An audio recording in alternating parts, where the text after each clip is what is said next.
রোগের চিকিৎসা করেন, সস্তা বক্তব্য দিবেন না, প্রতিষ্ঠানগুলো গড়ে তোলেন, আইন শৃঙ্খলা বাহিনীকে ক্ষমতায়ন করেন, তাদের ওপর রাজনৈতিক হস্তক্ষেপ বন্ধ করেন, ডিএনএ টেস্ট চালু করেন, লাই টেস্ট চালু করেন, বৈজ্ঞানিক এভিডেন্স চালু করেন, সিসি ক্যামেরা এভিডেন্স চালু করেন, ইনশাল্লাহ অপরাধী অবশ্যই সাজা পাবে।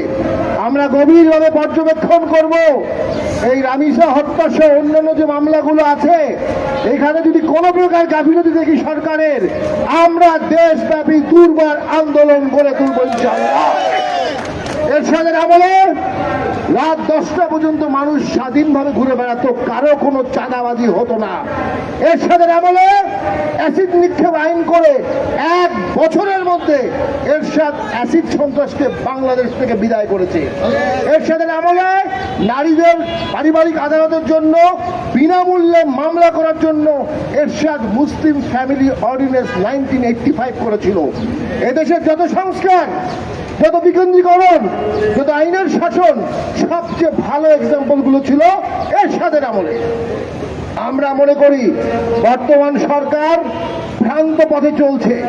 বর্তমান সরকার প্রশাসনকে মোটিভেট করতে পারছে না।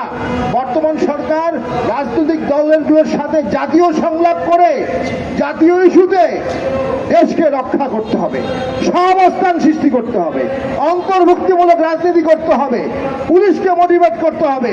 আমরা বিগত সময়ে দেখেছি পুলিশকে অপদস্থ করা হতো, আজকে সেই পুলিশকে দিয়ে আপনি দেশ চালাতে পারছেন না, কারণ পুলিশকে অপমান করা হয়েছে, প্রশাসনকে অপমান করা হয়েছে, মব দিয়ে তাদেরকে চাকরিচ্যুত করা হয়েছে, মব দিয়ে তাদের পোশাকে থাকা অবস্থায় পোশাক ছিঁড়ে ফেলা হয়েছে।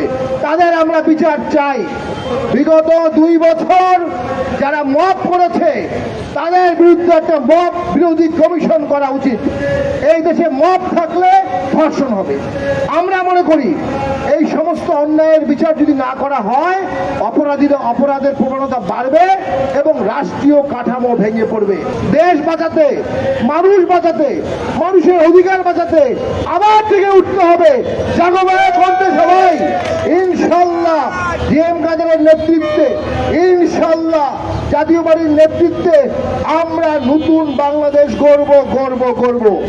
যে বাংলাদেশে বিচার বিভাগের স্বাধীনতা থাকবে, যে বাংলাদেশে আইনজীবীর স্বাধীনতা থাকবে। ন্যাক্কারজনকভাবে দেখেছি বেশ কিছু বার কাউন্সিলে আইনজীবীদের ভোট করতে দেয়া হয় নাই। স্বাধীন বার যদি না থাকে, স্বাধীন বেঞ্চ থাকবে না। ন্যায় বিচারের ব্যত্যয় ঘটনা হচ্ছে, আইনজীবীদের অধিকার লঙ্ঘিত হচ্ছে, বিচারকদের স্বাধীনভাবে কাজ করতে দেওয়া হচ্ছে না, ডিক্টেশনে প্রশাসনকে চালানো হচ্ছে। আমরা মনে করি যে গণতন্ত্রের অভিযাত্রা আমাদের হওয়া উচিত ছিল, সেটি উল্টো পথে যাচ্ছে। অদ্ভুত উটের পিঠে চড়েছে বাংলাদেশ। সরকার বালির মধ্যে মুখ ডুবিয়ে ভাবছে, কেউ কিছু দেখছে না। আমরা মনে করি অতিরিক্ত বাগাড়ম্বর এবং সস্তা রাজনৈতিক কথাবার্তা এই সমস্যার সমাধান হবে না। প্রত্যেকটি প্রতিষ্ঠানকে গড়ে তুলতে হবে, প্রত্যেকটি প্রতিষ্ঠানকে তার মতো করে গড়ে ওঠার সুযোগ দিতে হবে, নিরপেক্ষ প্রশাসন করতে হবে, সৎ নির্ভীক পুলিশ দিয়ে দেশ চালাতে হবে, বিচার বিভাগকে স্বাধীন করতে হবে, উন্নত আইন করতে হবে এবং অতিসত্বর 5,000 বিচারক নিয়োগ করতে হবে এবং সুপ্রিম কোর্টে অতিসত্বর 100 নতুন বিচারপতি নিয়োগ দিতে হবে। বিচার বিভাগের দীর্ঘসূত্রিতার কারণে অপরাধীরা মনে করে তারা অপরাধ থেকে পার পেয়ে যাবে এবং পুনঃপরিণত অপরাধ করে। পাশাপাশি হামে এখন পর্যন্ত রিপোর্টেড 500 জনের বেশি লোক মারা গেছে।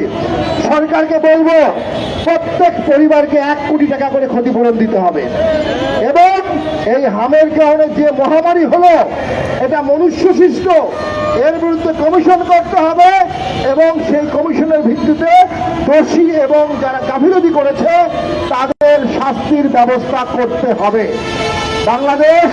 বাংলাদেশের মানুষের এই দেশ কোনো ছেলে খেলার জন্য না, কোনো রাজনৈতিক পটভূমি দাবা খেলার অধিক্ষেত্র না যে অনেকে এখানে দাবা খেলবে আর সাধারণ মানুষ মারা যাবে। আমরা এটা হতে দেব না।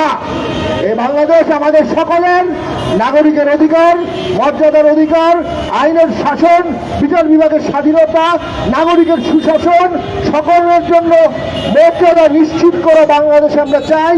সেই বাংলাদেশ আমরা ইনশাল্লাহ করব, এরশাদের বাংলাদেশ আমরা করব, জিএম কাদেরের বাংলাদেশ আমরা করব। সবাইকে ধন্যবাদ। আমরা জাতীয় পার্টির পক্ষ থেকে বলতে চাই যে নির্মম হত্যাকাণ্ডগুলো হয়েছে, আমাদের আইনজীবী কমিটি এই মামলাগুলো মনিটর করবে এবং সরকারকে দেখাতে হবে তারা দৃষ্টান্তমূলক আইনের শাসনের মাধ্যমে দোষী ব্যক্তিকে সাজা প্রদান করতে পেরেছে। ধন্যবাদ সবাই।